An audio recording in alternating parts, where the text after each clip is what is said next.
Bonjour à tous et ravi de vous retrouver pour un nouvel entretien sur Medi 1 TV. L'invasion de l'Ukraine, grenier à blé de la mer Noire, impacte lourdement le marché mondial de cette denrée et les premiers à en subir le prix sont les pays importateurs dont fait partie le Maroc. Alors, un mois après le début de la guerre entre Moscou et Kiev, comment le Royaume fait-il face à la flambée, à la volatilité des prix, à une éventuelle rupture de l'approvisionnement en blé?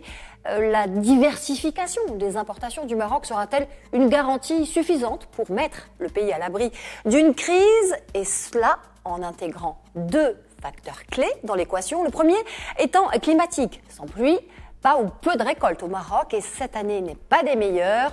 Le deuxième facteur, c'est évidemment que le blé constitue un aliment de base pour les Marocains qui s'apprêtent d'ailleurs à entamer le mois de Ramadan. Qu'en est-il également chez nos voisins du continent où la disparité des économies peut engendrer des pénuries ou au contraire une gestion sereine de la crise, nous le verrons. Voilà là les axes majeurs de la première partie de cet entretien.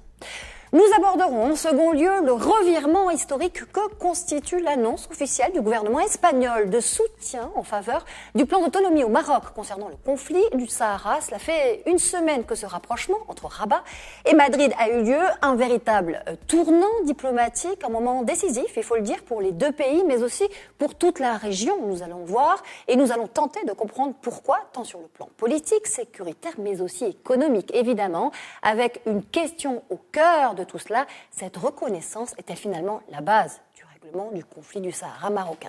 Et c'est avec monsieur Henri-Louis Védier, professeur émérite à HEC Paris, que nous allons en parler. Bonjour à vous, professeur. Bonjour. Alors, vous êtes également senior philo au Policy Center for the New South et auteur également de nombreux ouvrages, notamment sur le développement économique et social des provinces du Sud, que vous connaissez bien. Merci d'avoir accepté notre invitation. C'est un plaisir et un honneur. Alors, chaque année, le Maroc importe en général entre 40 et 45 millions de quintaux de blé en mois après le début de cette guerre et l'impact que l'on connaît. Où en sommes-nous aujourd'hui au Maroc? Alors, en ce qui concerne le Maroc, il importe, comme vous l'avez rappelé, entre 4 et 5 millions de tonnes de blé par an. Bon. Mais il faut savoir que le Maroc a quand même une constante, c'est la volatilité de sa production compte tenu des conditions climatiques. Oui. Il faut rappeler quand même que le plan Maroc vert a permis d'économiser environ 1 million de tonnes de blé par an. Mais il reste quand même un déficit constant de 3, 4 ou 5 millions de tonnes à couvrir. Concernant le Maroc, moi je dirais que c'est le pays le moins impacté, l'un des moins impactés d'Afrique par le blé ukrainien ou le blé russe. Car il y a, en fait, l'ensemble des pays du Maghreb, en général, plus le Nigeria, sont peu impactés par le blé russe et le blé ukrainien.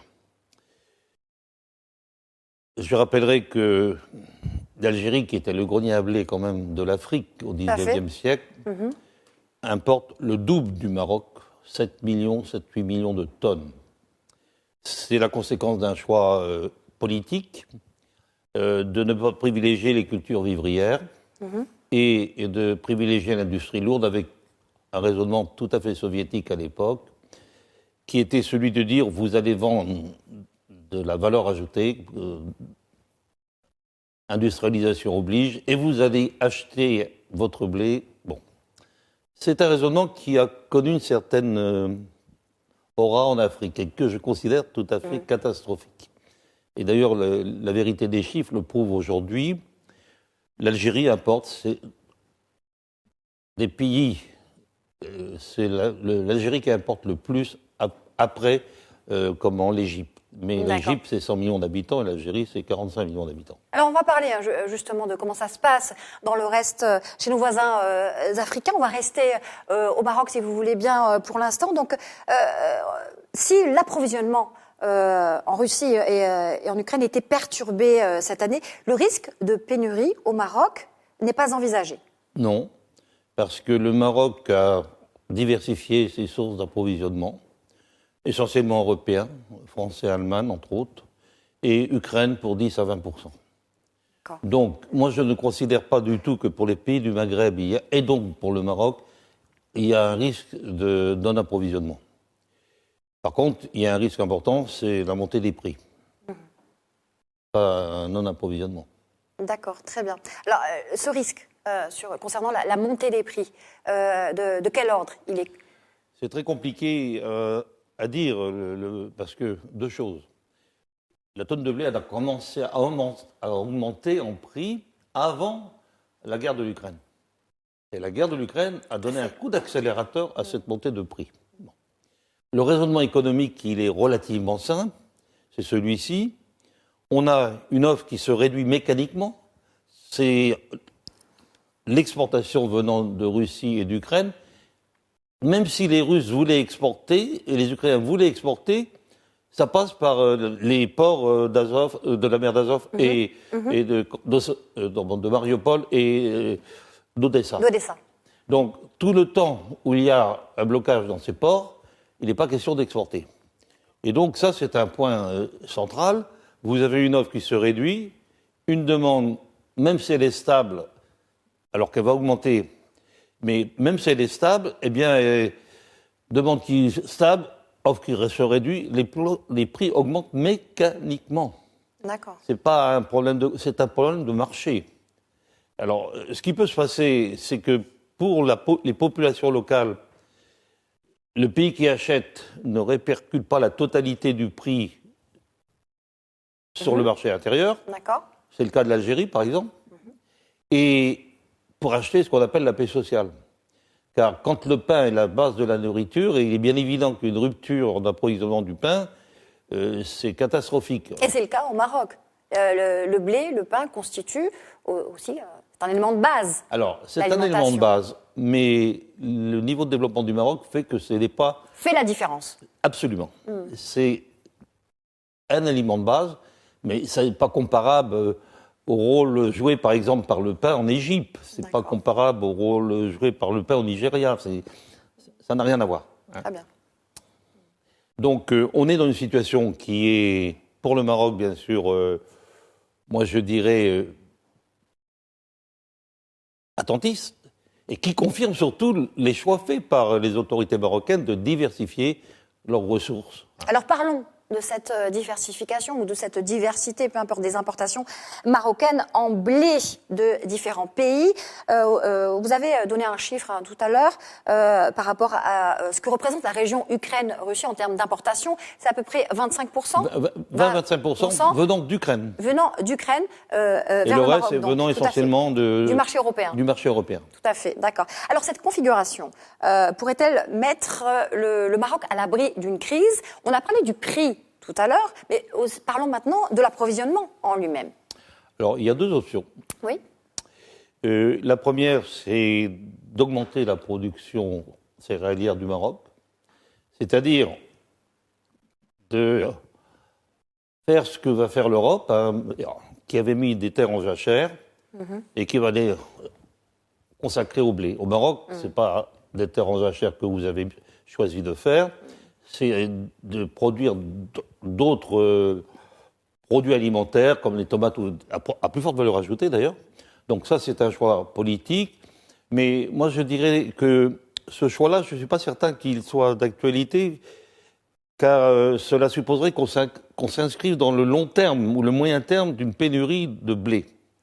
Or, ça, c'est pas sûr du tout. Et comme je vous l'ai dit, il semblerait que les prémices climatiques de 2022 soient, semble-t-il, moins mauvais que ceux des années précédentes. Donc une bonne nouvelle pour le Maroc, qui est un grand producteur de blé également. Et qui est un grand producteur de blé. Et qui dépend du ciel. Et donc, comme je vous l'ai dit, ça peut jouer sur 1 million de tonnes. Donc ça, c'est une première alternative. Ouais. Et bon, et je crois que c'est important. Et bon, je rappellerai que le Maroc aussi, il importe surtout sur les 4-5 millions de tonnes, il y a environ 1 million de tonnes qui est consacré au blé dur. Et ce blé dur, ça, il ne vient pas d'Europe, il vient essentiellement du Canada. D'accord. C'est le blé tendre qui vient... Le blé dur et blé tendre. D'accord. tout à fait. Alors, je le disais dans mon introduction tout à l'heure, le Maroc donc est aussi un pays producteur de blé. Il peut d'ailleurs produire des quantités importantes, on le disait, à condition que les conditions climatiques soient favorables. Dans le contexte actuel, est-ce que vous en parliez, hein, vous avez abordé le sujet tout à l'heure, est-ce que le Royaume pourrait se tourner vers une production massive de cette denrée? Et là, je parle de souveraineté alimentaire, hein, en fait. Et surtout, a-t-il les moyens de le faire? On a toujours les moyens. Mais il faut voir la contrepartie de la décision. C'est-à-dire que si vous disons, changez d'orientation concernant les céréales que vous allez produire, ça se fera au dépend d'autres céréales ou d'autres cultures. Et quand même, une partie des autres cultures est destinée à l'exportation. La situation du commerce extérieur marocain fait qu'on ne doit pas se priver non plus de ces exportations. Hein. D'autant que le Maroc, s'il n'est pas impacté directement par le blé, l'est quand même beaucoup plus lourdement par la montée du prix de l'énergie. Donc, je répète, c'est un jeu d'équilibrisme. Que dois-je faire pour concilier à la fois ma balance extérieure, commerciale, la sécurité alimentaire du pays et bien évidemment la diversité des activités céréalières et agricoles de ce pays. C'est un jeu d'équilibre. Bon. Moi, je répète, je ne crois pas, mais on peut toujours se tromper, je ne crois pas à un risque de non-approvisionnement. D'accord, pas de risque. Donc pour le Maroc, qui tire plutôt bien son épingle du jeu. Le Maroc, d'abord, il ne dépend que de 20-25%. On l'a dit, oui. Et les relations d'amitié entre l'Union européenne et le Maroc font que le Maroc ne serait pas concerné directement dans un premier temps. Alors, bien évidemment, tout ce que je dis dépend de la durée du conflit ukrainien. Évidemment. D'accord. Alors, si vous considérez que c'est un conflit qui va se terminer dans les prochains mois, il n'y a pas de risque du tout. Si c'est un conflit qui perdure, on ne peut plus du tout faire les mêmes prévisions. Malheureusement, c'est un facteur X. Facteur inconnu, là. Parce que ça, moi, je ne lis pas dans les boules de cristal et je ne me projette pas du tout sur un horizon d'une guerre qui perdure au-delà d'un an. Hein, parce que là, je ne sais pas faire. D'accord. Là, on vient de voir, hein, le Maroc peut être donc présenté comme un des pays qui a une politique d'approvisionnement en blé qui lui permet, on vient de voir, de minimiser l'impact. De la guerre en Ukraine. Est-ce qu'on peut parler de nos voisins maintenant? De nos voisins en Afrique. On a abordé le cas algérien. Alors, il y a l'Algérie, d'une part, qui a diversifié, mais qui dépend aussi beaucoup du blé européen et allemand, hein, et français. Mais qui était en train de diversifier sa source d'approvisionnement à l'égard de la Russie. Mais c'est plutôt récent quand même en Algérie. C'est pas encore fait. Donc, voilà. Ils n'ont pas encore préparé les contrats effectifs avec la Russie. Bon, je pense quand même que les liens privilégiés qu'il y a entre la Russie et l'Algérie font qu'il n'y a pas de risque de non-approvisionnement pour la Russie. D'accord. Bon. Et par contre, il faut savoir que, de mémoire, c'est 7 millions de blé importés par l'Algérie. C'est presque le dos du Maroc. Hein. C'est donc important. Très bien. On peut parler des autres pays africains Alors les autres pays africains, les grandes économies. Bien évidemment, alors ça c'est beaucoup plus préoccupant parce que il y a une note qui a été faite par la FAO qui rappelle que 26 pays à des deux grands divers dépendent à plus de 56% pour leur approvisionnement de l'Ukraine et de la Russie. Et sur ces 26 pays, il y en a 16 qui sont africains. D'accord. Et parmi les Africains qui sont les plus concernés, il y a d'abord des petits pays, mais c'est pas ceux-là qui... Bon, bien sûr que c'est dramatique pour les petits pays. Mais moi, je pense, le premier d'entre eux, c'est l'Égypte. L'Égypte, qui est un pays, comme vous le savez, qui a une explosion démographique. Hein, sur l'Égypte, on est à 106 millions d'habitants. Bon. Et 80% de dépendance vis-à-vis du blé russe et ukrainien. Hein. L'Égypte, c'est 55% de blé russe, 25% de blé ukrainien. D'accord. L'autre pays qu'il faut voir sur le c'est la République du Congo, 86 millions d'habitants. Là encore, une dépendance de 85%. 80% blé russe, 5% de blé ukrainien. Donc ces pays-là, ils sont quand même lourdement impactés. Et bien sûr, moi je pense surtout à l'Égypte, où il y a déjà une augmentation brutale, une inflation qui se fait sentir.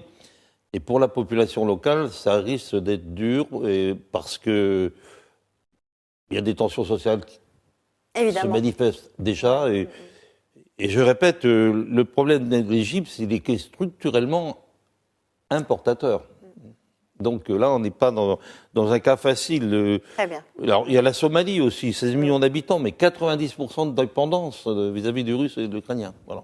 Une on gestion va pas aller dans le détail, mais difficile c'est quand même important. À entrevoir. Très bien. Je vous propose de passer à la seconde partie de cet entretien, donc dédié au changement radical que représente l'annonce officielle de l'Espagne à l'égard du Maroc, celui de soutenir le plan d'autonomie du Royaume dans le règlement du conflit du Sahara, un véritable turning point dans l'histoire des relations entre Rabat et Madrid, virage diplomatique décisif donc pour l'avenir de ces liens ancestraux entre les deux pays. Alors, quelle lecture de sous de cartes, si on peut dire, peut-on faire de ce revirement névralgique des autorités espagnoles à l'égard du Royaume et surtout quel impact cela peut avoir tant sur le plan politique, sécuritaire et économique? Henri-Louis Védier, c'est ce que je vous propose de faire tout de suite avec vous. Une lecture géostratégique tout de suite que vous faites de ce changement de position officielle de Madrid à l'égard du Royaume. Alors, moi, je fais une double lecture par rapport à vos propos. Vous parlez de revirement, ça c'est une lecture à court terme. Si vous analysez dans le long terme, la situation de l'Espagne est dans la logique historique de lien avec le Maroc, de la position stratégique de l'Espagne qui est aussi le lien avec l'Europe. On va en parler tout à l'heure. Donc ça, je dirais qu'effectivement, comme vous, suivant l'actualité de ces territoires, ces derniers mois, on ne pouvait pas imaginer pareil résultat. Bon. Et je peux que me réjouir de la position espagnole. Vous parliez de l'Europe, justement. On va en parler tout de suite, parce que c'est vrai que c'est au carrefour donc du continent africain et du vieux continent. Alors dans ce contexte, comment précisément l'Union européenne pourrait-elle bénéficier de cette réconciliation entre les deux pays et comme on le disait, sur 3 plans, politique, sécuritaire et économique?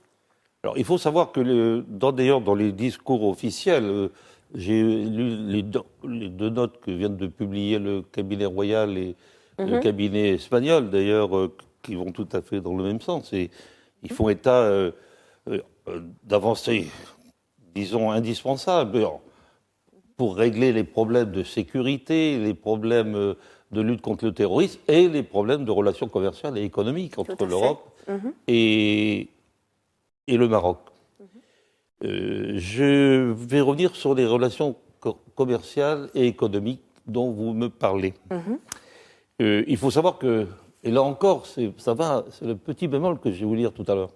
On a parlé que des éléments des derniers mois, mais depuis 2 ans, le commerce entre l'Espagne et le Maroc n'a cessé de se développer. Comme quoi, quelquefois, l'économie prend le pas sur le politique. C'est le politique qui a rattrapé l'économique, mais l'économique n'a jamais cessé de se développer entre le Maroc et l'Espagne durant ces dernières années. Donc vous êtes en train de me dire que l'Espagne ne pouvait faire autre chose que de revenir sur sa position des derniers mois, qui constitue quand même un revirement, même si c'est dans l'histoire récente. C'est bien évident que c'est un revirement par rapport à la position de certains éléments extrémistes espagnols. D'accord, très bien. Mais ce n'est pas un revirement par rapport, je pense, à à la volonté globale de l'Espagne. Très bien, très bien. On va continuer de parler justement de cette dimension régionale, de ces relations justement. Le Maroc et l'Espagne parlent d'une nouvelle étape réelle entre leurs relations bilatérales. À votre avis, comment l'Espagne et le Maroc pourraient jouer cette fois le rôle d'un pont entre l'Europe et l'Afrique? Mais bien évidemment. N'oublions pas le rôle joué par Tanger Med et le détroit de Gibraltar. N'oubliez pas l'énergie verte que vend déjà le Maroc à une partie de l'Europe. Mais pas que les projets d'énergie renouvelable intéressent aussi les énergies européennes, car nous avons mis en place des quotas minima d'énergie verte, mais nous sommes incapables de les produire. Alors que le Maroc, lui, a déjà 55% d'énergie renouvelable à horizon 2030, je crois, et donc va être en position d'exporter de l'énergie verte. Et c'est un marché considérable pour l'Europe. Puis quand même, le Maroc est pays associé à l'Union européenne.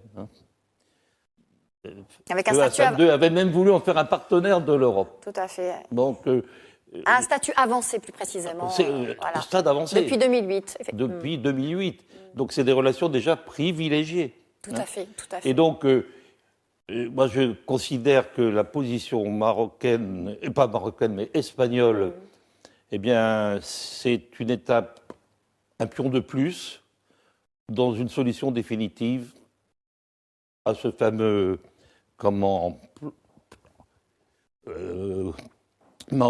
Sahara marocain. Voilà.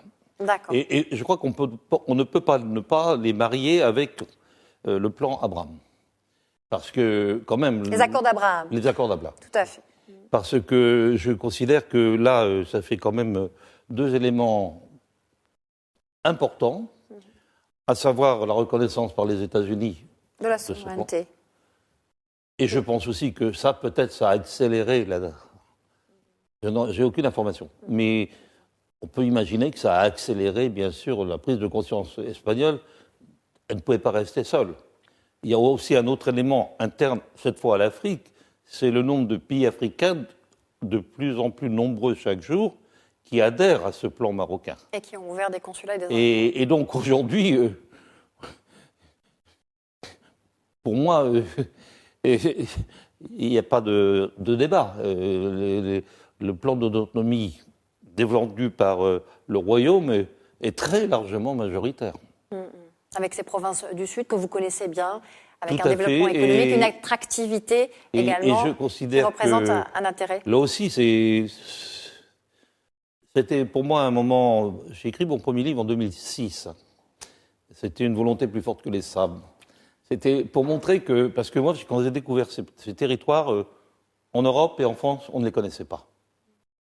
Et j'ai dit, mais c'est pas possible.